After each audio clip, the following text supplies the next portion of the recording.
Hả? Đâu mà mày? Mà hay, mày giật đầu ngoại này. Có lại đồng mày. Lên pe bùa mày. Alo tốn đó. Tăng nào nhìn cái nó ơi. ที่ชีวิตของชาวบ้านเฮ็ดเวียกตั้งแต่น้อยเนาะเขตชนบทใหญ่มากก็เฮ็ดเวียกเก่งเนาะพ่อแม่เพิ่นพาเฮ็ดเวียกแต่น้อยพี่น้องสอนตักน้ำตักเขาไปไห้ไปสวนเนาะ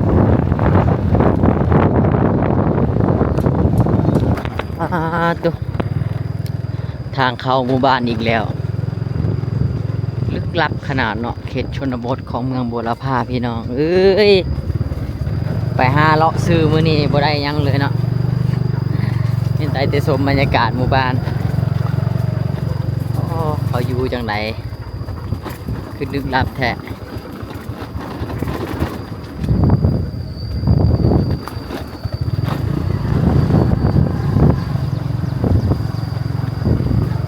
เข้ามาประมาณลักหนึ่งเลยแล้วนี่ยังบ่หอดหมู่บ้านเลย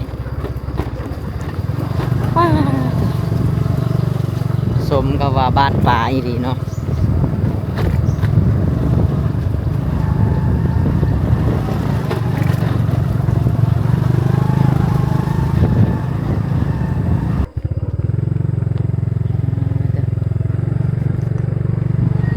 เงียบขนาดเลยตอนนี้นะพระเจ้าน่าจะ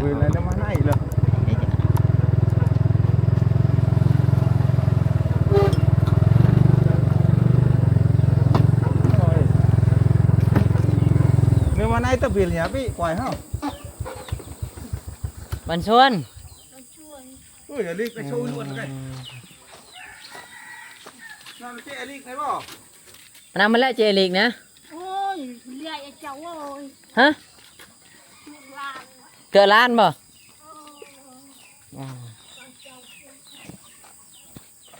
Còn chào chị Ali. โอ้เสาเฮือนของเพิ่นเศษระเบิดเนาะจากอันตรายกลายเป็นประโยชน์เนาะแม่นหมดเลยเสาเพิ่นนะเฮ็ดเฮือนเพิ่นนะเป็นเสาลูกระเบิดเลยเนาะ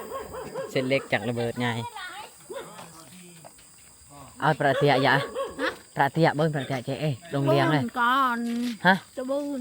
อันเอาเจ๊เลยอ่ะ Có bươn. ประเทียประแนนเลยซอยประเพิ่นเบิ้นเจ๊เลยไอ้ประเลย Thằng lúc จะจังเป้งเหรอท้องลึบเบิ้ลในก็เบิ้ลน่ะ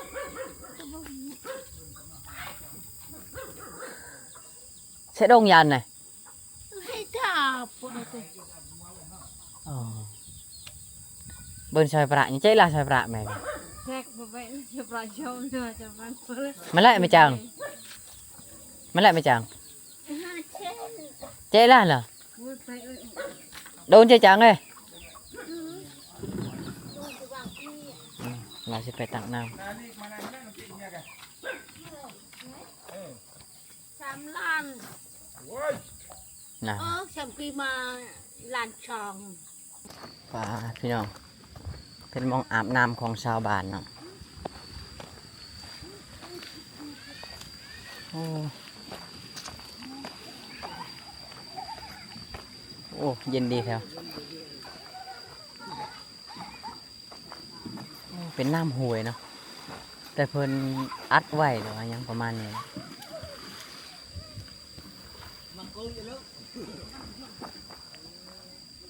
เพิ่นไปตักน้ำแล้วก็มองอาบน้ำเนาะ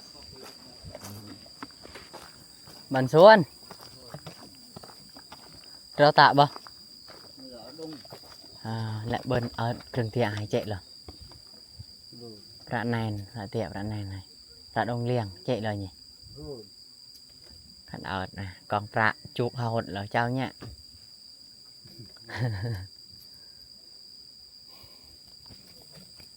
ทุกคนตอนนี้คือบ่าวและเอกอยู่ที่หมู่บ้านละโบยเนาะเมืองเขตเมืองบัวละพาเนาะเป็นหมู่บ้านชนบทพี่น้องหมู่บ้านแห่งนี้อยู่นำกันใช่ดงใช่วินเนี่ยว่าดงหมู่บ้านแห่งนี้อยู่นำกัน6 หลังคาเรือนเนาะและก็ห่างจากบ้านใหญ่ก็ ประมาณ2 ลัก 3 ลักเนาะเข้าไปในแต่ว่าหนทางยากเนาะทุกคนเนาะถ้าฝนตกแม่นเข้าบ่ได้เลยเนาะหมู่บ้านเพิ่นนี่ทุกคนอยู่ตามห้วยนี่แหละพี่น้องนี่เนาะมานั่งเล่นเฮือนอ้ายเพิ่นนี่เนาะนี่บ่เด้อเพิ่นไต่ไฟยามมื้อคืนก็ใช้โซลาร์เซลล์เนาะอยู่กัน6 หลังคาเรือน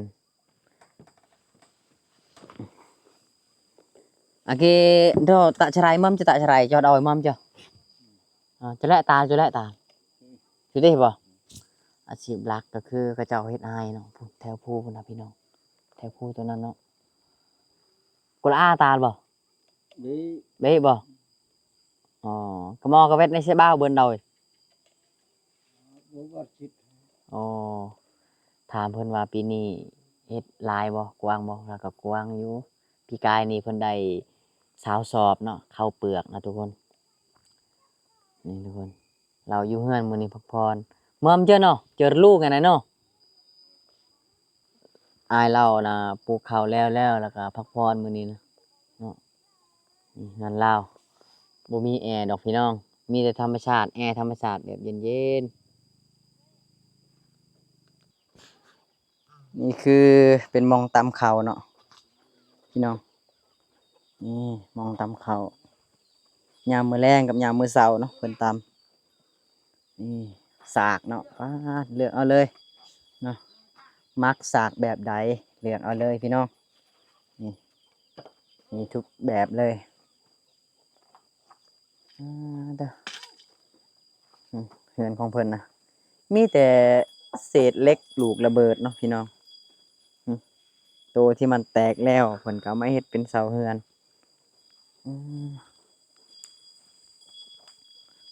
เบิ่งเฮือนหลังนี้6 หลังคาเฮือนสุดๆเนาะอยู่แบบเงียบกายวาเลยกล้วยนงไง ไก่ได้ป่ะแม่แม่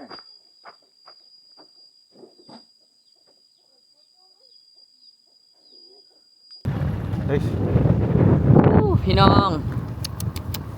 งามหลายเด้อพี่น้องเอ้ยมาเที่ยวเนาะเมืองบัวละพาพี่น้องเมืองผู้เมืองพาอีหลีเนาะพาสมซื่อเนาะพี่น้องเอ้ยเบิ่งเนาะข้างหน้านะงามขนาดเลย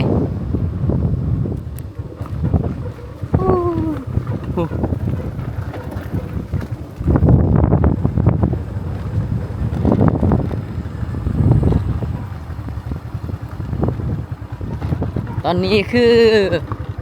บ่าวเล็กกับไอ้บ่าวเวียดเนาะกำลังออกจากหมู่บ้านที่ลึกลับมาแล้วเนาะพี่น้องเนาะสู่เส้นทางใหญ่เนาะสิออกไปนี่เนาะกับแม่นเส้นทางใหญ่เนาะเพราะว่ามันจะมีทางแยกอยู่พุ่นเนาะทางที่เขามานี่คือเป็นบ้านในนะพี่น้องเนาะเขาก็สิออกไปนอกอันนี้เนาะหนทางก็สิยากเลยเนาะพี่น้องเอ้ยนี่แหละเมื่อวานไม่ได้ถ่ายพี่น้องเบิ้งมองนี่เนาะเพราะว่าแบตเมิดเนาะทุกคนเนาะก็เลยมาถ่ายซ้ำให้พี่น้องเบิ้งเนาะนี่เนาะโอ้นี่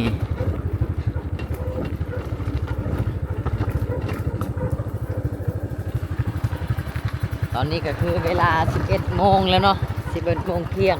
หรือว่า 12 โมงเลยทุกคนเนาะ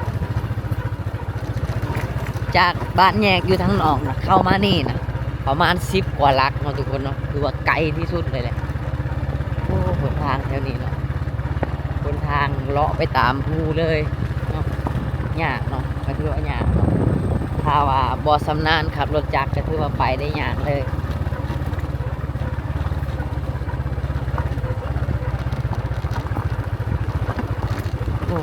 เอาแต่บนนอกกะ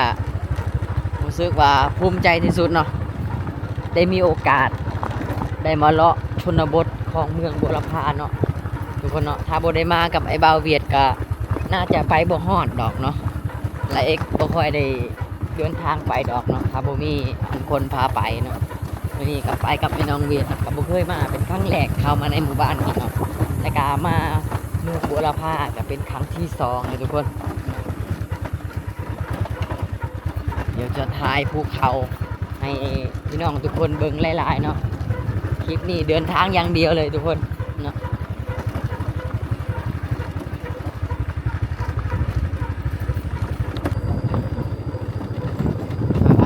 ตัว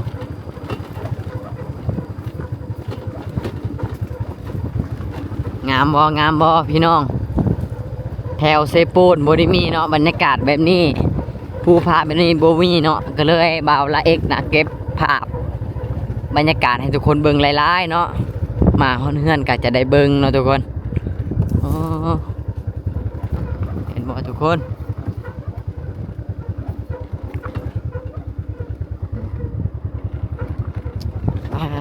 ตัวอากาศก็ฮ้อนพี่น้องเอ้ยเนาะบ่าวละเอกเดินทางกับไอ้บ่าวเวียดเนาะ3 คืนแล้วเนาะทุกคนเนาะ3 คืน4 มื้อ3 คืนป้นง่ายใหญ่แกเดินทางมา4 มื้อ3 คืนเนาะได้พักแถวชนบทนี่แหละทุกคนหานอนตามหมู่บ้านชนบทของเมืองบุรพาเนาะแต่ชาวบ้านก็ใจดีหลายพี่น้องเนาะเขาต้อนรับเป็นอย่างดีเนาะนี่แหละพี่น้องไปหาผู้สาวแม่หางนางไม้เมืองบุรพาบ่ได้พอจ้าคนเนาะได้พอแต่ผู้สาวใครเลขเมื่อวานนี่แล้วพี่น้องเนาะ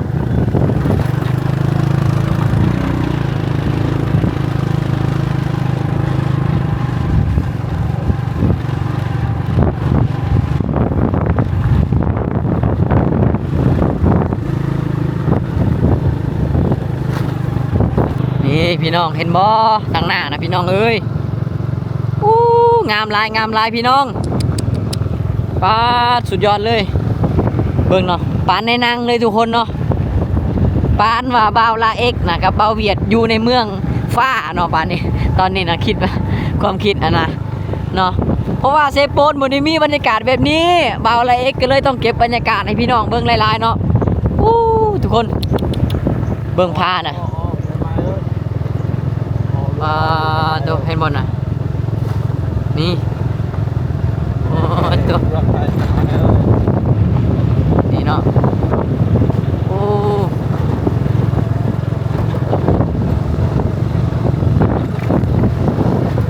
นี่เด้อทุกคนเด้อตัวงามลายพี่น้อง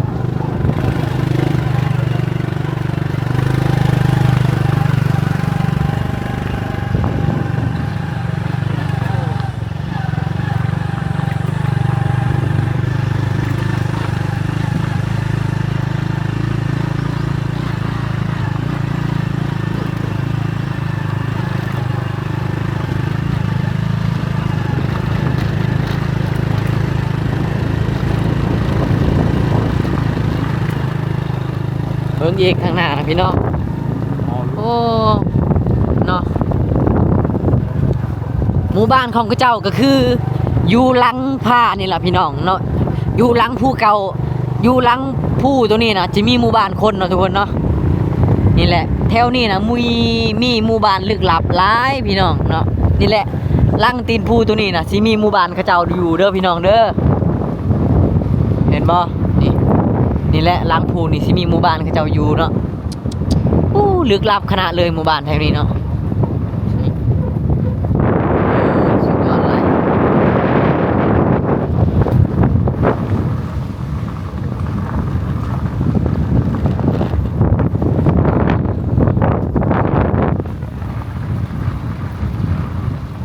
พี่น้องข้างล่างคุณบ่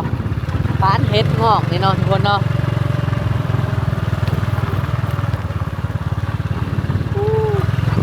ยอดเห็นบ่พี่น้องมวนลาย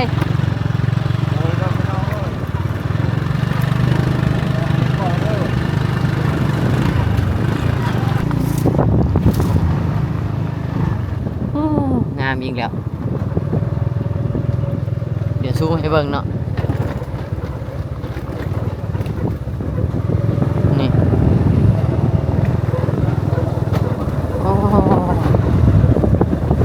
เป็นจังไหนวะมันคือเป็นจังซี่ทุกคนเนาะ